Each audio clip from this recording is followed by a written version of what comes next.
ఏదేమైనా సరే చూసుకుందాం అన్నట్లుగానే వ్యవహరిస్తోంది ఇరాన్. అవసరమైతే అమెరికాతో తాడోపేడో తేల్చుకునేందుకు సిద్ధమైంది. న్యూక్లియర్ సైట్స్పై దాడి తర్వాత కాస్త మెత్తబడ్డట్లు కనిపించినా ఆ తర్వాత దూకుడుగా వ్యవహరిస్తోంది. దాడుల సమయంలో అండర్గ్రౌండ్లోకి వెళ్లిపోయిన ఖమేనీ బయటకొచ్చారు. ఇరాన్ సైతం స్వరం పెంచింది. ఏకంగా అమెరికా అధ్యక్షుడికి వార్నింగ్లు ఇస్తోంది. న్యూక్లియర్ సైట్స్ పై అమెరికా జరిపిన భీకర దాడుల తరువాత స్వరం పెంచింది ఇరాన్. అమెరికా అధ్యక్షుడు డొనాల్డ్ ట్రంప్ కు వరుసగా వార్నింగ్లు ఇస్తోంది. అగ్రరాజ్యంతో అణు ఒప్పందానికి ససేమిరా అని ప్రకటించిన టెహ్రాన్ అగ్రిమెంట్ కావాలంటే కండిషన్లు పెడుతోంది.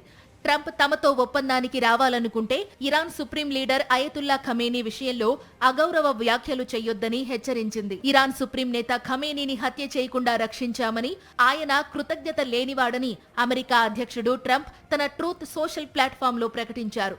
దీన్ని తీవ్రంగా తప్పుపట్టారు ఇరాన్ దేశ విదేశాంగ మంత్రి అబ్బాస్ అరాగ్చి. ట్రంప్ ఒప్పందం కోసం నిజాయితీగా ఉండాలనుకుంటే ఖమేనీ విషయంలో అగౌరవంగా మాట్లాడకూడదన్నారు. ఇరాన్ మిసైల్స్ ను ఎదుర్కొనేందుకు ఇజ్రాయెల్ అమెరికాను ఆశ్రయించిందని, ఇంతకు మించి ఆ దేశానికి మరో మార్గం లేదన్నారు అబ్బాస్ అరాగ్చి. ఇరాన్ ప్రజలు బెదిరింపులు, అవమానాలకు లొంగిపోరని మరోసారి తేల్చి చెప్పారు. మరోవైపు ఇరాన్తో అణు ఒప్పందం కోసం $30 బిలియన్ సాయం చేయనుందనే వార్తలను కొట్టిపారేశారు అమెరికా అధ్యక్షుడు ట్రంప్. ఇరాన్కు సైనికేతర అణు సౌకర్యాల కోసం నిధులు సమకూరుస్తున్నట్లు ఫేక్ న్యూస్ ప్రచారం జరుగుతోందన్నారు. ఎలాగోలా ఇరాన్తో అణుశుద్ధిని ఆపించాలని అమెరికా లక్ష్యంగా పెట్టుకుంది. ఇందుకోసం ఇజ్రాయెల్తో కలిసి దాడులు కూడా చేసింది. కానీ టెహ్రాన్ మాత్రం పట్టు వీడటం లేదు. చర్చలు జరిపేందుకు కండిషన్లు పెడుతూ హెచ్చరికలు జారీ చేయడం చర్చనీయాంశంగా మారింది.